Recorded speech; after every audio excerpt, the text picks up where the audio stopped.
Hello and welcome to the class.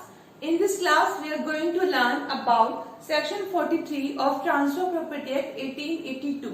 Section 43 कहाँ पर cover है? चैप्टर सेकंड के जो टाइटल दिया हुआ है, हेडिंग दिया हुआ है ट्रांसफर ऑफ इमूवेबल प्रॉपर्टी, वहां दिया हुआ है। तो क्लियर है ये ट्रांसफर भी किस पे एप्लीकेबल है? इमूवेबल प्रॉपर्टी पे। जिस तरह से ऑस्टेंसिबल ओवर था, इस तरीके से ये भी इमूवेबल प्रॉपर्टी की बात करेगा। तो क्या कह रहा है? कह रहा है कि अगर कोई ट्रांसफर एक ऐसा व्यक्ति करता है जो कि अनऑथोराइज्ड है, तो क्या होगा? क्या कह रहे हैं कि अगर एक व्यक्ति जो अनऑथोराइज्ड है ट्रांसफर करने के लिए, वो कोई प्रॉपर्टी ट्रांसफर करता है जिसके पास टाइटल नहीं है, लेकिन बाद में उसको टाइटल मिल जाता है, तो क्या होगा? इस बारे में सेक्शन 43 बात करता है। ये सेक्शन 43 जो बात करता है वो ये भी कहता है doctrine of feeding the grant by estoppel. इसके ऊपर भी ये बेस्ड है। अब देखो तीन वर्ड है, feeding the grant by estoppel, estoppel, grant and feeding. तीनों शब्द अगर आप समझ जाएंगे तो सेक्शन एकदम क्लियर हो जाएगा। पहली बात है स्टॉपल। देखिए स्टॉपल जो है वो हम एविडेंस एक्ट 1872 में पढ़ के आए हैं। अगर नहीं पढ़ा तो कोई वरी नहीं है, अभी ऊपर लिंक पॉपअप हो रहा है, वहां देखिए, वहां से आपको पता लग जाएगा कि स्टॉपल क्या होता है। वहां मैंने डिटेल में समझाया है। यहाँ मैं आपको जिस समरी के तौर पर ही समझाने वाली हूँ, क्योंकि हम डिटेल में इसमें नहीं जाएंगे, हमें इस सेक्शन से डील करना है स्पेसिफिकली। तो स्टॉपल की बात करें, स्टॉपल का मतलब होता है स्टॉप करना, प्लग कर देना। प्लग कर देना यानी किसी को कोई बात करने के लिए, कहने के लिए मना कर देना। क्यों मना करें हम किसी को कोई बात कहने के लिए? वो इसलिए क्योंकि उसने एक बात पहले कही थी, एक व्यक्ति ने कोई एक बात कही जिसकी वजह से दूसरे व्यक्ति ने अपनी जो पोजीशन थी चेंज कर ली। पोजीशन का मतलब उसने कोई एक्शन ले लिया उसकी बात मान के। अब उस एक्शन की वजह से उसको नुकसान हो सकता है। अगर ये अपनी बात से पलटेगा तो इसे नुकसान हो सकता है, इसलिए हम इसे रोकेंगे कि आप अपनी बात से नहीं पलट सकते। इसको स्टॉपल बोलते हैं। तो हमने बोला feeding the grant by estoppel. तो पहले स्टॉपल स्टॉप करना है। कैसा स्टॉप करना है? ग्रांट के केस में। अब ग्रांट का क्या मतलब होता है? ग्रांट का मतलब होता है जब ट्रांसफर किया जाता है तो इंटरेस्ट ट्रांसफर किया जाता है। तो जब भी किसी लैंड में, किसी जमीन में कोई इंटरेस्ट ट्रांसफर किया जाता है तो उसको हम बोलते हैं कि क्या किया गया? Creation of grant. Grant create की गई है। तो यानी कि ग्रांट के केस में स्टॉपल आ रहा है। लैंड के केस में, लैंड जब ट्रांसफर की गई थी तो उसके केस में स्टॉपल रिलेटेड है। अभी समझेंगे दोनों चीजों को। तीसरी चीज है फीडिंग। फीडिंग का क्या मतलब हुआ? फीडिंग का मतलब होता है, इस बात से समझेंगे। देखिए एक व्यक्ति बी को ये बोलता है कि ये देखो ये घर है और ये मेरा है, ये घर है मेरा है, खरीदोगे? बी कहता है बहुत अच्छी प्रॉपर्टी है, ठीक है खरीदूंगा। कितने में बेचोगे? डील तय हो गई 20 लाख में। अब 20 लाख में डील तय हो गई। अब अभी तक इसके पास ये था अनऑथराइज्ड, यानी इसके पास ये टाइटल था ही नहीं, इसके पास ये घर था ही नहीं। इसने बोला मैं हूं ओनर, और था कि नहीं ये ओनर, और इसके कहने पे इसने जो है पैसे दे दिए। अब पैसे दे दिए तो बना ट्रांसफर, ये बना ट्रांसफर, ये बना ट्रांसफर, ये बना ट्रांसफर। अब क्या होना चाहिए? इसको तो प्रॉपर्टी मिलनी चाहिए, लेकिन इसके पास टाइटल ही नहीं, ये तो ऑथराइज है ही नहीं देने के लिए। तो अब क्या होगा? अब यहाँ पर रूल ऑफ इक्विटी आ जाती है, जैसे हमने अभी बोला डॉक्ट्राइन। जो डॉक्ट्राइन है feeding the grant by estoppel, ये इक्विटेबल पे ही बेस है। रूल ऑफ इक्विटी की बात करता है, कहता है न्याय होना चाहिए कि इस व्यक्ति को नुकसान नहीं होना चाहिए इसकी झूठ की वजह से। अब क्या होता है? ये वाला सेक्शन कब इफेक्ट में आता है? ये सेक्शन तब इफेक्ट में आता है जब इसने ट्रांसफर के लिए बोला। तब तक तो इसके पास था नहीं ये वाला इसको सेल करने का जो था राइट, लेकिन बाद में इसके पास सेल करने का अधिकार आ गया। तो अब ये जो सेक्शन है ये एक्टिवेट हो जाएगा। ये बोलेगा क्या कहा था? Feeding the grant by estoppel. तो अब जब इसके पास अधिकार आ गया इसे ट्रांसफर करने के लिए, तो बी बोलेगा देखो भाई पहले तो आपके पास था नहीं, लेकिन अब आपके पास अधिकार है, लाओ मुझे घर दो। तो ये बोलता है जी नहीं मैं नहीं दूंगा। तो अब इसको नुकसान होगा ना। तो यही बात कर रहा है कि feeding the grant by estoppel, stop किया जाएगा, इसको मना किया जाएगा। जो ग्रांट इसने क्रिएट की थी अब आपके पास आ गया है, इसको ऑथोराइज, तो आप ऑथोराइज हो इसे ट्रांसफर करने के लिए, तो अब आपको फीड करनी ही पड़ेगी ग्रांट। यानी ग्रांट जो आपने क्रिएट किया था, आपने लैंड में जो मेरा इंटरेस्ट क्रिएट किया था वो मुझे देना ही पड़ेगा, ऐसा बी ए को बोलता है। तो that is a rule feeding the grant by estoppel. अभी क्लियर होगा आपको। Transfer by unauthorised person who subsequently acquires interest in property transfer उसको प्रॉपर्टी ट्रांसफर करनी पड़ेगी। अब इसमें कुछ कंडीशंस भी हैं। पहली कंडीशन तो देखिए ये आती है कि जो ट्रांसफर है वो फ्रॉडलेंटली, इस एक्ट जो सेक्शन है इस एक्ट में उसमें दिया गया है दो टर्म, फ्रॉडलेंटली या फिर एररसली। जो फ्रॉडलेंटली वर्ड है वो जुड़ा था अमेंडमेंट एक्ट 1929 के साथ में, यानी उससे पहले एरर जो था वर्ड वही जो था चलता था। यानी कि अगर कोई ये क्या करे कि अगर कोई ट्रांसफर गलती से किसी और को प्रॉपर्टी ट्रांसफर कर देता जो कि उसकी नहीं थी या जो उसका अधिकार नहीं था ट्रांसफर करने का, तो तभी भी ये वाला सेक्शन एक्टिवेट होगा अगर उसके पास बाद में वो प्रॉपर्टी ट्रांसफर करने का अधिकार आ जाता है तो। और बाद में 1929 के अमेंडमेंट के बाद फ्रॉडलेंटली वर्ड भी जोड़ा गया कि अगर किसी को धोखा देने के लिए कोई व्यक्ति भले उसका अधिकार नहीं है उस प्रॉपर्टी में ट्रांसफर करने का और बोलता है कि मैं ट्रांसफर करूंगा और बाद में एक्वायर भी कर लेता है, भाई पहले जब जिस टाइम पे कहा था कि मैं करूंगा ट्रांसफर कर लो, मेरे खरीद लो प्रॉपर्टी, उस वक्त तो नहीं है उसके पास टाइटल, लेकिन लेटर ऑन बाद में उसके पास वो टाइटल आ जाता है। तो सब्सिक्वेंटली जब उसने जो है कर लिया, अचीव कर लिया टाइटल, तो अब उसको देना पड़ेगा वो प्रॉपर्टी, ये बोलता है ये सेक्शन। तो दो वर्ड पहली बात आई इसमें, पहली बात ट्रांसफर हो रहा है और ट्रांसफर कौन कर रहा है, ट्रांसफर कर रहा है कैसे, या तो फ्रॉडलेंटली या फिर एररनेसली। अब जब ये ट्रांसफर कर रहा है तो वो कंसिडरेशन के लिए होना है, ये मस्ट है। अगर इस सेक्शन के अकॉर्डिंग चलना है, इस सेक्शन के अकॉर्डिंग बी को कॉम्पेंसेशन चाहिए ऐसे, तो ये क्या मस्ट है, कंसिडरेशन, मतलब इसने इसको पैसे दिए होने चाहिए, इसने इसको दान में नहीं दिए प्रॉपर्टी, दान में नहीं बोला मैं तुम्हें दान में दे दूंगा या मैं तुम्हें गिफ्ट देता हूँ, ऐसे अगर होगा तो ये सेक्शन एप्लीकेबल नहीं होगा। दूसरी कंडीशन क्या थी, कंसिडरेशन होना चाहिए। तीसरा, इसने एक्शन भी ले लिया इसके कहने पे, ये तैयार था पैसे के लिए उसने किया।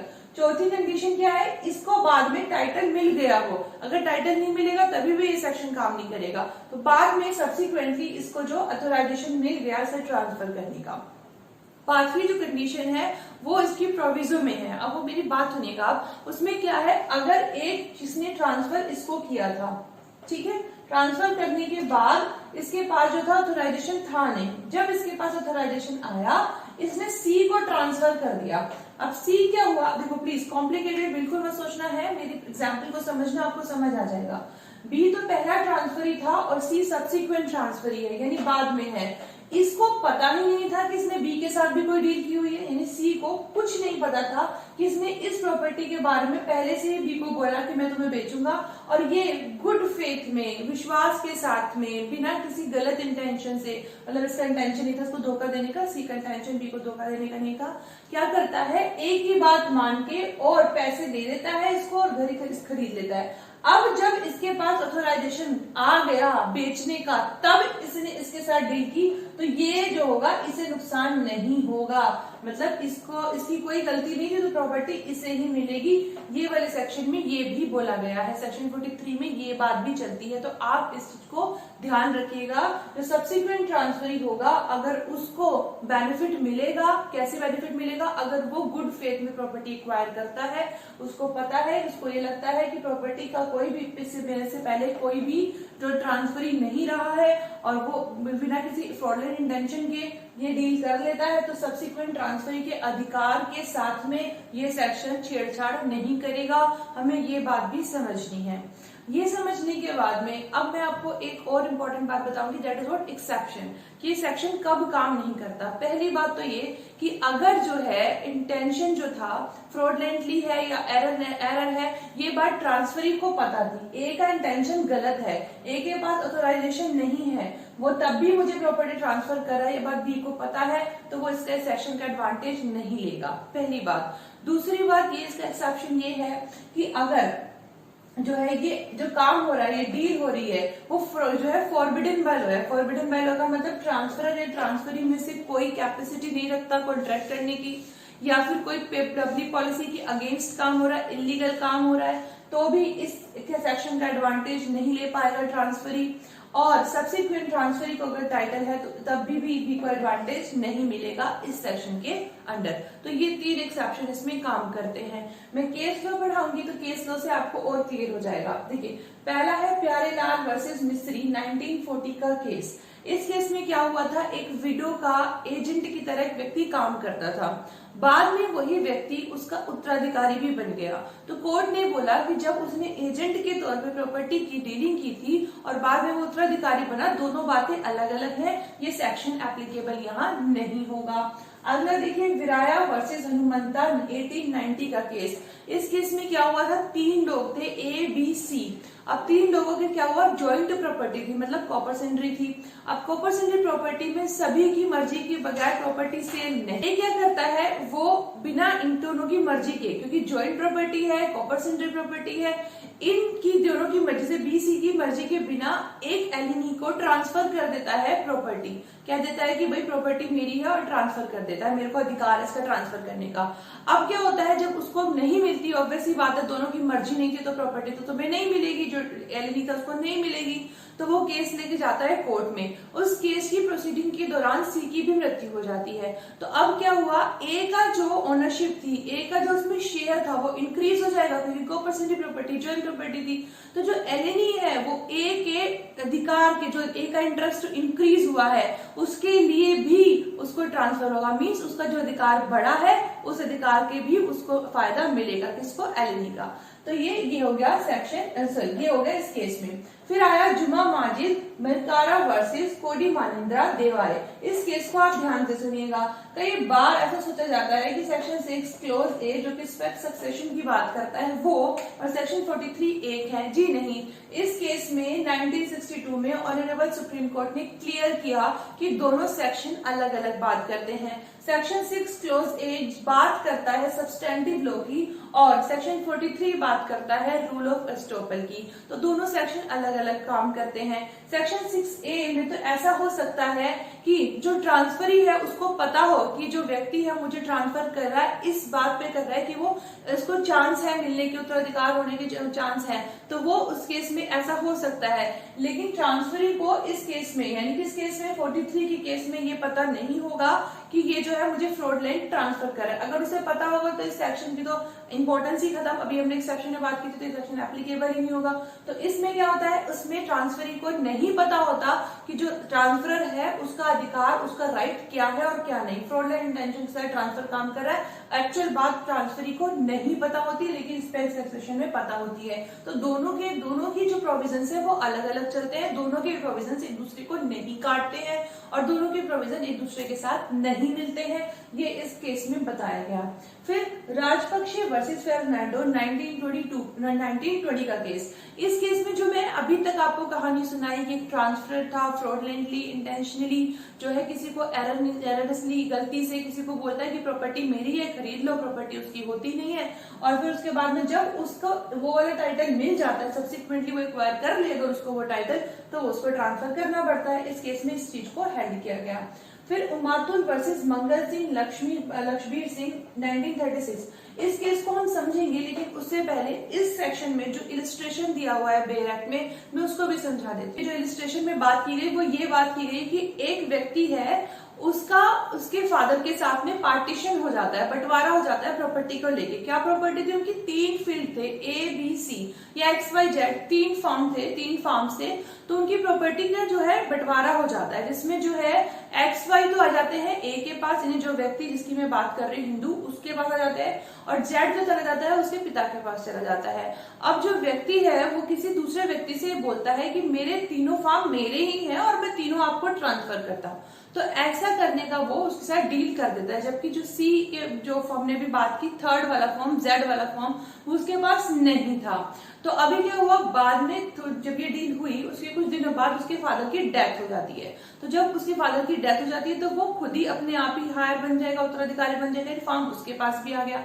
अब वो बाद में इस चीज से नहीं मुकर सकता कि जी मेरे जब डील की थी तो मेरे पास ये फॉर्म नहीं था, उसको तीनों के तीनों फॉर्म देने पड़ेंगे। ऐसा इस सेक्शन के इलिस्ट्रेशन में बताया गया और यही सेक्शन ऐसा ही बोलता है। फिर जब मैंने आपको बोला कि इस केस के बारे में बात करेंगे, तो देखिए उमातुल वर्सेस मंगल सिंह लक्ष्मीर सिंह 1936। ये केस क्या बोलता है, इस केस में क्या हुआ था, एक मुस्लिम व्यक्ति ने बात की थी, एक वाइफ को प्रॉमिस किया, प्रपोज किया कि ये घर है, फलाना फलाना घर है, ये मेरा है, मुझे मिलने वाला है, मेरे पिता से मुझे मिलने वाला है, मेरे पिता ने मुझे ट्रांसफर करने का अधिकार दिया है। अब क्या हुआ, जब ये डील हुई तो उस वक्त उसने उसकी जो वाइफ थी, जिस लड़की को उसने जो है प्रपोज किया था, ये कह के कि ये घर मेरा है और मेरे पिता ने इसका ट्रांसफर करने का इंटरेस्ट सारा मुझे ही दिया है। तो सोच क्या है कि वो लड़की उससे विवाह कर लेती है, लेकिन बाद में क्या होता है, पता चलता है नहीं है, उसका तो नहीं थी प्रॉपर्टी। तो लेकिन कुछ टाइम बाद उसके पिता की डेथ हो जाती है। तो अब जब पिता की डेथ हो गई तो अल्टीमेटली जो था वो बैंक जो इंटरेस्ट था किसके पास आ गया, व्यक्ति के पास आ गया। तो अब अगर जो है वाइफ बोलती है कि मुझे ट्रांसफर करो, तो उस चीज में, उस केस में जो व्यक्ति है वो मना नहीं कर सकता, उसे ट्रांसफर करना पड़ेगा। तो ये हो गया उमातुल वर्सेस मंगल सिंह लखवीर सिंह 1936 का केस। आई होप आपको क्लियर होगा। Feeding the grant by estoppel, stop क्या मना कर रहे हैं, ग्रांट को फीड करना ही पड़ेगा। एस्टोपल यह कह रहा है आपको, आपने जो ग्रांटी क्रिएट की, आपने जो इंटरेस्ट क्रिएट करा प्रॉपर्टी में, वो आपको फीड करना पड़ेगा, कंप्लीट करना पड़ेगा। अगर आप नहीं करोगे तो आपको जो है इक्विटी आपको ऐसा करने से मना करे कि आप अपनी बात से मुकर नहीं सकते हैं। तो this is all about section 43। Thank you so much for learning. Thanks a lot. Keep learning and keep listening.